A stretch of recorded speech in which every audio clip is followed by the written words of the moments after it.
السلام علیکم جی۔ آپ نے بھی کئی دفعہ سنا ہوگا کہ جب انگریزوں کی حکومت تھی بر صغیر پاک و ہند پہ تو انہوں نے بہت زیادہ ڈیولپمنٹ کروائی۔ یہ والا آرگیومنٹ آپ کو ہمارے دانشور بھی دیتے ہوئے نظر آتے ہیں، لبرل قسم کے دانشور، اور بعض اوقات ہمارے عام عوام میں بھی یہ آرگیومنٹ آپ کو سننے کو ملتا ہے کہ انگریزوں نے بر صغیر پاک و ہند میں بہت زیادہ ڈیولپمنٹ کروائی اور ان کا دور بہت زیادہ اچھا تھا۔ اور بعض اوقات تو لوگ اس ایکسٹریم پہ چلے جاتے ہیں کہ اپنی موجودہ حکومتوں کے مسائل کا حل بھی یہ بتاتے ہیں کہ اس سے بہتر تو یہ تھا کہ انگریز یہاں سے جاتے ہی نہ اور ہم آزاد نہ ہوتے۔ اس آرگیومنٹ اور اس کلیم کو بیک کرنے کے لیے وہ کچھ ثبوت پیش کرتے ہیں، جیسے پاکستان اور انڈیا میں اس وقت جو ٹرین کا یا ریلوے کا سیٹ اپ ہے یہ سارا انگریز نے بنایا تھا، اور یہ اس وقت کا دنیا کا لارجسٹ ریل نیٹ ورک تھا۔ تو یہ کنیکٹیوٹی کا، کمیونیکیشن کا، منڈی سے مارکیٹ تک اور جو پروڈکشن سے کنزمپشن تک کا جو پروسیس تھا، اس کو اس ریل نیٹ ورک نے بہت زیادہ آسان کر دیا اور اس میں ایز ہو گئی، اور اس سے اکنامک ایکٹیویٹی بھی جنریٹ ہوئی، جس کی وجہ سے پوری اوورال اکنامک ڈیولپمنٹ کے اوپر بھی فرق پڑا۔ پہلا آرگیومنٹ تو یہ دیا جاتا ہے۔ دوسرا آرگیومنٹ جو ہمیں دیا جاتا ہے وہ یہ ہے کہ انگریز کے دور میں آپ کے بر صغیر پاک و ہند میں تعلیمی ادارے بہت بنے، جیسے جی سی یونیورسٹی ہے لاہور کے اندر، یہ انگریز کے دور میں بنا۔ اس کے بعد کنگ ایڈورڈ میڈیکل کالج، اس کا تو نام ہی کنگ ایڈورڈ کے اوپر ہے، جو کہ برطانیہ کا ایک بادشاہ تھا۔ اس کے بعد ایچیسن کالج، اور اس طرح کے لاتعداد کالج، یونیورسٹیز اور اچھی کوالٹی کے، مطلب جہاں پہ ہماری ایلیٹ جا کے پڑھتی ہے، اس طرح کے تعلیمی ادارے یہ سارے انگریز کے دور میں بنے۔ یہ ایک آرگیومنٹ دیا جاتا ہے کہ ڈیولپمنٹ بھی ہوئی، اکنامک ڈیولپمنٹ بھی ہوئی، تعلیم کے اوپر بھی انہوں نے فوکس کیا۔ اس کے بعد جو تیسرا آرگیومنٹ دیا جاتا ہے کہ انگریزوں کے آنے سے پہلے سٹرکچر نہیں تھا ہماری عدالتوں کا، مغلوں کے دور میں سٹرکچر ریفارمز کی ضرورت تھی۔ وہاں پہ زیادہ تر جو مطلب دور دراز کے علاقے تھے، وہاں پہ جرگے اور اس طرح کی جو انفارمل قسم کے جوڈیشری کے سسٹم تھے وہ ایگزسٹ کرتے تھے، تو انگریزوں نے آ کے اس کو زیادہ فارملائز کیا، کورٹس کو زیادہ فارملائز کیا۔ اس کے بعد ایک اگلا آرگیومنٹ جو دیا جاتا ہے وہ یہ کہ میڈیول قسم کی ہماری آرمی ہوتی تھی جو مغلوں کے دور میں تھی، تو اس کو ایک آرگنائزڈ فورس اور ٹیکنیکلی ایڈوانس لیول پہ ایکوپمنٹ اور ہتھیار انگریز کے دور میں ملے، تو ہماری آرمی کو اس نے بہت زیادہ آرگنائز کیا، اس میں پاور سٹرکچر کیسا ہوگا، چین آف کمانڈ کیسی ہوگی، یہ سارے انگریز نے آ کے ڈیولپ کیا، اور ہماری جو ایک میڈیول قسم کی آرمی کی فورس تھی اس کو ایک آرگنائز فورس میں اس نے بنا دیا۔ اس کے بعد شاید بر صغیر کی تاریخ میں جو پہلی مردم شماری ہوئی تھی وہ بھی انگریز کے دور میں ہوئی، اور ہیلتھ کے ریلیونٹ سب سے پہلے جو ویکسینیشن کمپلسری کی گئی وہ بھی انگریز کے دور میں کی گئی۔ تو یہ جو سارے آرگیومنٹ ہیں ان کو ملا کے ایک پورا پیکج بنایا جاتا ہے جو ہمارے سو کالڈ لبرل قسم کے دانشور اور جگادری قسم کے صحافی ہمیں پیش کرتے ہوئے نظر آتے ہیں کہ انگریزوں کے دور میں بہت زیادہ ڈیولپمنٹ ہوئی، اور اس سے پہلے جو مغل تھے وہ تو عیاشیاں کرتے رہے، وہ تو اپنی بیگمات کے نام پہ محل بناتے رہے اور سرائے بناتے رہے اور اپنی یادداشتیں بناتے رہے اور اپنی ایک تاریخ لکھواتے رہے جو درباری قسم کے ان کے مورخین تھے اور عالم تھے ان سے، تو انہوں نے کوئی خاص ڈیولپمنٹ نہیں کی۔ اب یہ پورا جو ایک تھیسس بنتا ہے اس سے ایک بڑی ہی نیگیٹو قسم کی شکل نظر آتی ہے بر صغیر کی، جب انگریزوں نے یہاں پہ آ کے حملہ کیا ہے۔ تو بیسیکلی ایک اس کا پرسپیکٹیو یہ بنتا ہے، اس کو دیکھنے کا زاویہ یہ بنتا ہے کہ شاید انگریزوں نے آ کے تو یہاں پہ بر صغیر کی عوام کے اوپر خاص طور پہ ایک احسان کیا تھا کہ ان کو ایک استبدادی قسم کی حکومت سے نجات دلوائی، جہاں پہ نہ ڈیولپمنٹ تھی، نہ تعلیم کے مواقع تھے، نہ روزگار کے مواقع تھے، نہ عدالتیں تھیں، نہ انصاف ملتا تھا، نہ صحت تھی۔ تو انگریز نے آگے یہ ساری چیزیں ریفارم کر دیں اور ایک بہتر بر صغیر بنا دیا رہنے کے لیے، ایک عوام کے لیے۔ اب آتے ہیں اس آرگیومنٹ کے انالیسس کے اوپر۔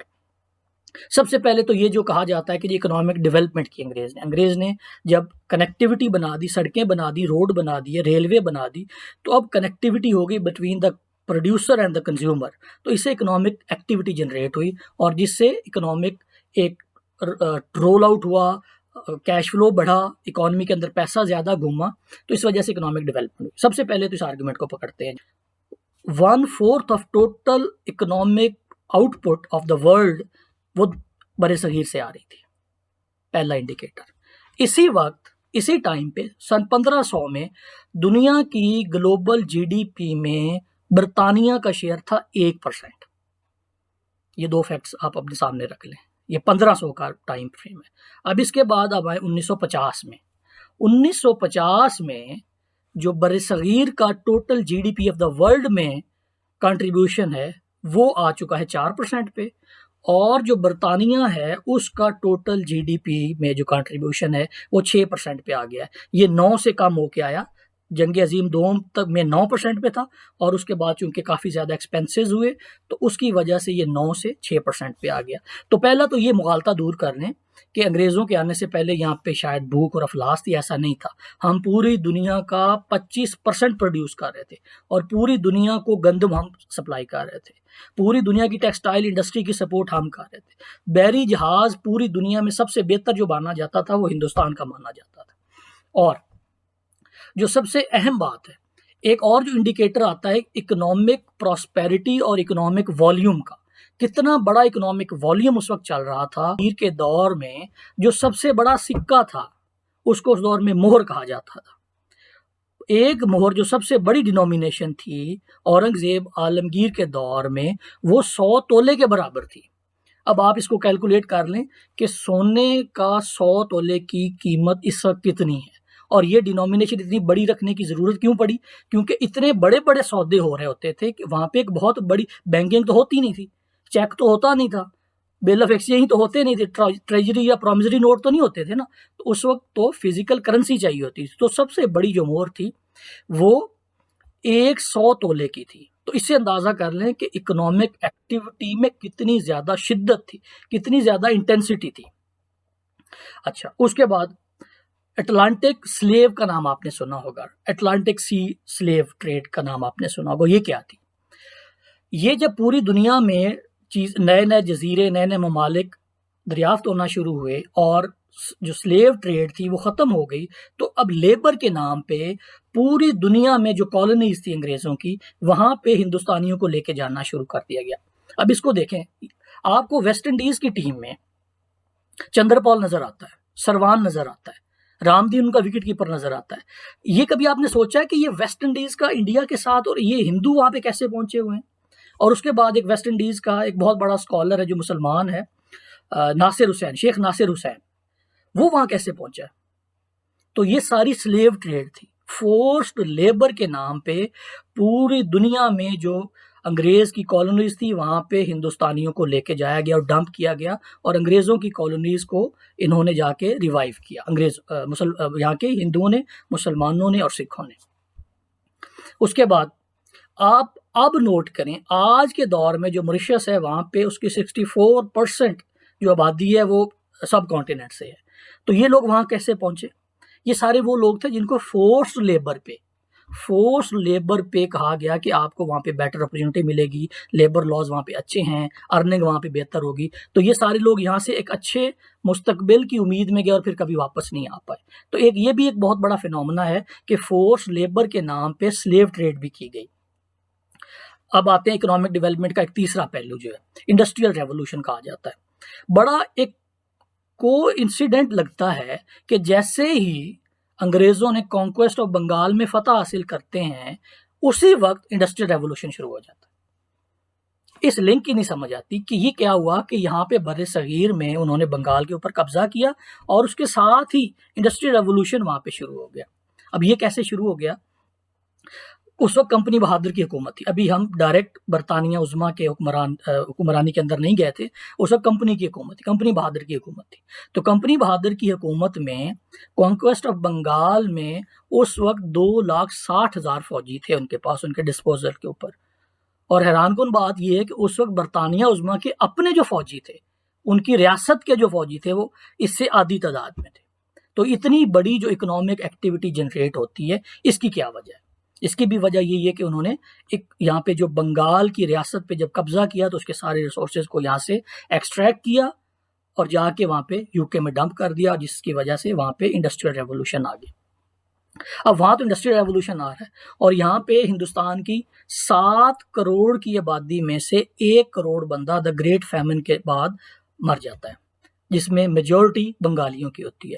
بنگال کی آبادی کا 1 کروڑ ختم ہو جاتا ہے اس قحط کی وجہ سے، جو کہ بالکل فوراً آ جاتا ہے جب انگریز حکمران وہاں پہ بنتے ہیں. تو یہ کیوں بنتا ہے؟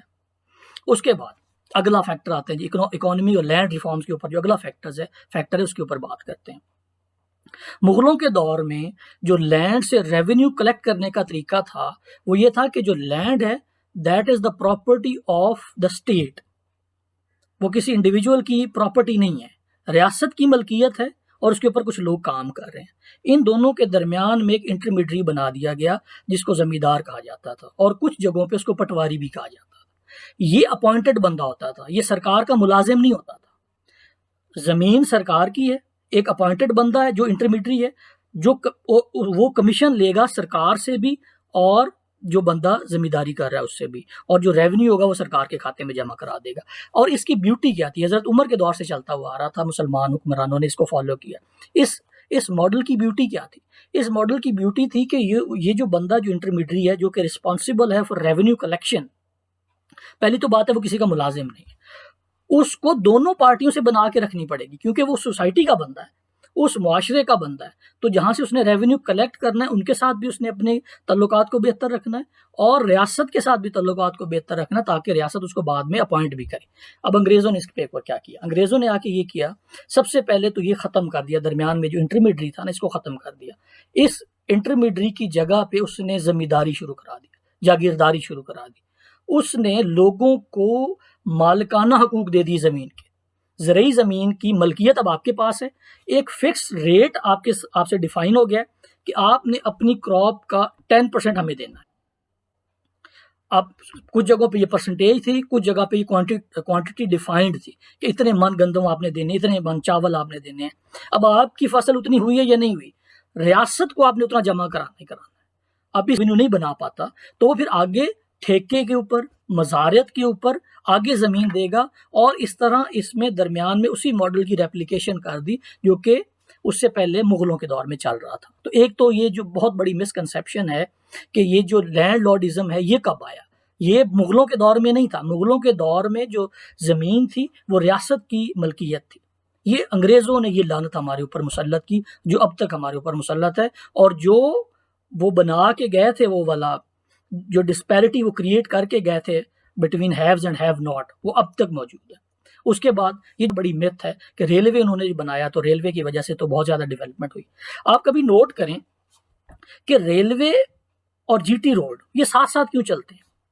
پاکستان میں majority of the railway is constructed along side the G T road. ادھر جی ٹی روڈ جا رہا ہے، ادھر ریلوے جا رہی ہے، اس کی سمجھ نہیں آتی. اب that was a strategic move یہ تھی کہ یہ بیسیکلی عوام کی ڈیولپمنٹ کے لیے نہیں بنایا گیا، اکنامک ڈیولپمنٹ کے لیے ریلوے نہیں بنا. ریلوے بنا ہے آرمی کی موبلائزیشن کے لیے، کیونکہ ٹینک ہے، ٹینک تو سڑک پہ نہیں جائے گا، فوجی جا سکتا ہے سڑک کے اوپر، وہ گھوڑے کے اوپر جا رہا ہے، اور جو ہیوی مشینری تھی وہ ریلوے کے تھرو جائے گی. تو جو ریلوے ڈیولپ ہوا ہے وہ یہاں کے عوام کی ڈیولپمنٹ کے لیے ڈیولپ نہیں ہوا، ان کی آسانی کے لیے نہیں بنایا گیا، وہ ایک اسٹریٹجک گول کے لیے بنایا گیا. اس کے بعد یہ جو ساری چیزیں آپ کو نظر آتی ہیں اگر زیادہ کریٹیکلی آپ دیکھیں تو یہ آپ کو پنجاب اور اس کے گرد و نواح میں نظر آتی ہیں. سندھ میں کیوں نہیں نظر آتی؟ سندھیوں کو انگریز کہتا تھا یہ نان مارشل ریس ہیں، یہ ایسے لوگ ہیں جن کو فوج میں شامل نہیں کیا جا سکتا کیونکہ شاید وہ یس باس والے نہیں تھے، اور پنجابی شاید اس والے جو فینومنا ہے اس میں اڈاپٹ کرنے میں تھوڑا سا جلدی کر جاتے ہیں اور وہ یس باس کر لیتے ہیں. تو یہ ساری جو ڈیولپمنٹ ہے آپ کو پنجاب کے ارد گرد کیوں نظر آتی؟ اس کے بعد عدالتوں کا نظام دیکھ لیتے جی. عدالتیں بڑی ریفارم کی انہوں نے. عدالتیں ریفارم کیا کی؟ دنیا کی تاریخ میں شاید پہلی دفعہ اور شاید آخری دفعہ کمپنی بہادر کے دور میں ایک رول بنا. وہ کیا تھا کہ اگر کسی لوکل انڈین کا اور کمپنی بہادر کا ڈسپیوٹ ہوگا تو وہ کہاں جائیں گے؟ وہ کمپنی بہادر کے پاس جائیں گے. مطلب جس بندے سے آپ کو مسئلہ ہے آپ اپنا کیس اسی کے پاس لے کے جائیں گے، اور وہ کمپنی بہادر ایک کمیٹی فارم کرے گی، اور وہ کمیٹی جو ڈیسیجن کرے گی آپ کو ہر حال میں وہ ماننا پڑے گا، اور اس کے اوپر کوئی آپ اپیل بھی نہیں کر سکتے تھے. تو یہ ایک معراج سمجھ لیں جو کہ انصاف کی معراج ہمیں دکھائی جاتی ہے. یہ معراج تھی انصاف کی، جس میں آپ کو جس بندے کے خلاف گلہ ہے آپ اپیل بھی اسی کو کر رہے ہیں، تو اس کیس میں آپ کیسے انصاف لے سکتے ہیں؟ تو یہ بھی ایک بہت بڑا مغالطہ ہے کہ انگریزوں کے دور میں شاید انصاف بہت ہو رہا